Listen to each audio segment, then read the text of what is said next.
آج ہم ایک بہت ہی دلچسپ، شاید کچھ پراسرار کہانی کی تہوں میں اتر رہے ہیں، ملکہ سبا اور ان کی قدیم سلطنت۔ ہمارے پاس کئی طرح کے ذرائع ہیں، تاریخی حوالے ہیں، آثار قدیمہ کی چیزیں ہیں اور مختلف مذہبی کتابوں کی روایات بھی۔ تو کوشش یہ ہوگی کہ ان سب کو ملا کر دیکھیں کہ اس عظیم حکمران اور سلطنت کے بارے میں کیا حقیقت ہے اور کیا افسانہ۔ جی بالکل، یہ موضوع واقعی بڑا دلچسپ ہے اور اس کی کئی پرتیں ہیں۔ دیکھیں، سب سے پہلی بات تو یہ سمجھنی چاہیے کہ سبا کی سلطنت وہ بذات خود ایک ٹھوس تاریخی حقیقت ہے۔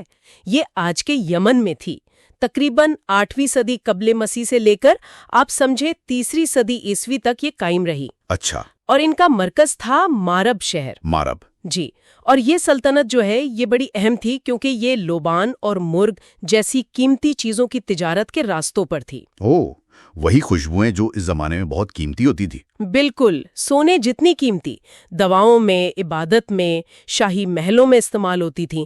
تو سبا کی دولت کا بڑا ذریعہ یہی تھا۔ اور مارب سے جو آثار ملے ہیں وہ تو کمال ہیں۔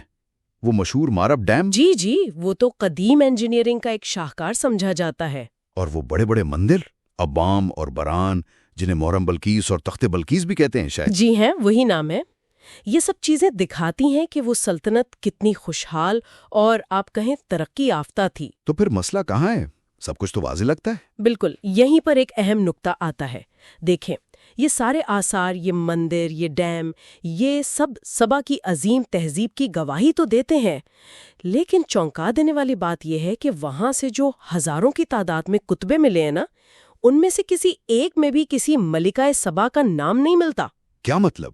کسی ملکہ کا ذکر ہی نہیں؟ بادشاہوں کا ذکر ہے، جنگوں کا ذکر ہے، تعمیرات کا ذکر ہے، لیکن کسی حکمران ملکہ کا خاص طور پر اس نام سے کوئی ذکر نہیں۔ اور یہ خاموشی ظاہر ہے اس شخصیت کی تاریخی حیثیت پر ایک بڑا سوالیہ نشان لگا دیتی ہے۔ یہ تو واقعی عجیب بات ہے۔ تو اگر آثار قدیمہ میں ثبوت نہیں تو پھر یہ ملکہ کی کہانیاں اتنی مشہور کیسے ہوئیں؟ یہ کہاں سے آئیں؟ یہی تو اس معاملے کا سب سے دلچسپ پہلو ہے۔ ان کا ذکر جو ہے وہ مختلف مقدس کتابوں اور ثقافتی روایات میں بہت نمایاں ہے۔ جیسے بائبل میں ایک ذکر ہے، ایک بے نام ملکہ ہیں جو یروشلم آتی ہیں، حضرت سلیمان کی حکمت کو پرکھتی ہیں، تحفے تحائف دیتی ہیں۔ اچھا، بے نام؟ جی، بائبل میں نام نہیں ہے۔ پھر قرآن مجید میں ذکر ہے، وہاں نام بلقیس بتایا گیا ہے، ایک بہت سمجھدار حکمران۔ جی، سنا ہے۔ وہ پہلے سورج کی پوجا کرتی تھیں، پھر حضرت سلیمان علیہ السلام کی دعوت پر انہوں نے توحید قبول کر لی۔ اور تیسری روایت؟ وہ ہے حبشی قومی داستان، کوبرا نگاست۔ اس میں ملکہ کا نام ماکیدہ ہے، اور کہانی یہ ہے کہ وہ حضرت سلیمان کی بیوی بنی اور ان کے بیٹے منیلک اول نے ایتھیوپیا کے مشہور سلیمانی شاہی خاندان کی بنیاد رکھی۔ تو مطلب 3 الگ الگ روایات اور نام بھی مختلف، اور اسی وجہ سے جگہ کا بھی جھگڑا ہوگا پھر، یمن یا ایتھیوپیا؟ یقیناً، بالکل۔ یمن کا دعویٰ زیادہ تر بائبل، قرآن اور مارب میں جو سبائی تہذیب کے آثار ملے ہیں ان پر ہے۔ دوسری طرف ایتھوپیا والے کوبرا نگاست کو مانتے ہیں۔ کچھ قدیم مورخین جیسے جوزفس نے بھی اشارہ دیا ہے۔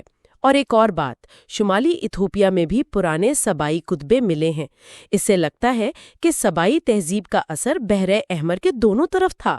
تو یہ ایک طرح سے قومی وقار کا مسئلہ بھی بن گیا ہے دونوں ملکوں کے لیے۔ جی ہاں، آج بھی ہے، لیکن ایک اور بڑا چیلنج بھی ہے اس کہانی میں۔ وہ کیا؟ وہ ہے زمانے کا فرق، ٹائم لائن کا مسئلہ۔ دیکھیں، تاریخی شواہد بتاتے ہیں کہ حضرت سلیمان علیہ السلام کا جو دور حکومت ہے وہ تقریباً 10ویں صدی قبل مسیح کا ہے۔ ٹھیک۔ جبکہ یمن میں سبا کی سلطنت کا جو عروج کا زمانہ ہے، جس کی تصدیق آثار قدیمہ سے ہوتی ہے، وہ 8ویں صدی قبل مسیح میں شروع ہوتا ہے۔ تو یہ تو تقریباً 200 سال کا فرق ہو گیا۔ جی، کم و بیش 2 صدیوں کا فرق۔ یہ فرق ملکہ اور حضرت سلیمان کی ملاقات والی کہانی کو تاریخی طور پر ذرا مشکل بنا دیتا ہے۔ تو پھر ماہرین کیا کہتے ہیں؟ مجموعی طور پر کیا نتیجہ نکلتا ہے؟ دیکھیں، زیادہ تر ماہرین اس بات پر تو متفق ہیں کہ سبا کی سلطنت جو یمن میں تھی وہ ایک تاریخی حقیقت تھی، ایک عظیم تہذیب تھی۔ البتہ جہاں تک خود ملکہ سبا کا تعلق ہے، وہ زیادہ تر ایک افسانوی یا شاید نیم افسانوی شخصیت لگتی ہیں۔ نیم افسانوی سے کیا مراد ہے؟ مطلب یہ کہ ہو سکتا ہے کہ اصل میں کوئی نہ کوئی دولت مند با اثر خاتون حکمران رہی ہو جنوبی عرب میں یا افریقہ کے سنگ میں، جس کی کہانی وقت کے ساتھ ساتھ حضرت سلیمان کی حکمت اور شان و شوکت کی داستانوں کے ساتھ جڑ گئی ہو۔ اصل شناخت شاید گم ہو گئی لیکن کہانی زندہ رہی۔ لیکن ان کے ہونے کا کوئی ٹھوس براہ راست آثار قدیمہ کا ثبوت وہ ہمیں ابھی تک نہیں ملا۔ تو خلاصہ یہ ہوا کہ سبا کی سلطنت تو حقیقی تھی یمن میں، بہت طاقتور، لیکن ملکہ سبا جن کا تاریخی وجود پکا نہیں ہے، وہ مختلف ثقافتوں کے لیے ایک بہت اہم علامت بن گئی۔ یہودیت، عیسائیت، اسلام، حبشی، یمنی، سب کے لیے۔ بالکل، اور کیونکہ کوئی حتمی ثبوت نہیں ہے اور جگہ کا بھی تنازع ہے تو یہ بحث شاید کبھی مکمل طور پر ختم نہ ہو۔ یہ بھی ممکن ہے کہ یہ کہانیاں اصل میں یمن اور ایتھیوپیا کے درمیان جو قدیم زمانے میں ثقافتی تعلقات تھے ان کی عکاسی کرتی ہوں۔ اور یہیں پر ایک بہت گہری بات سوچنے کو ملتی ہے نا، کہ ایک ایسی شخصیت جس کی اپنی تاریخی موجودگی اتنی غیر یقینی ہے، وہ کیسے صدیوں تک اتنی ساری قوموں، اتنے مذاہب، ان کی ثقافت، ان کے ادب، ان کے فن پر اتنی گہری چھاپ چھوڑ سکتی ہے۔ یہ چیز ہمیں کہانیوں کی، روایات کی اور علامتوں کی طاقت کے بارے میں کیا سکھاتی ہے؟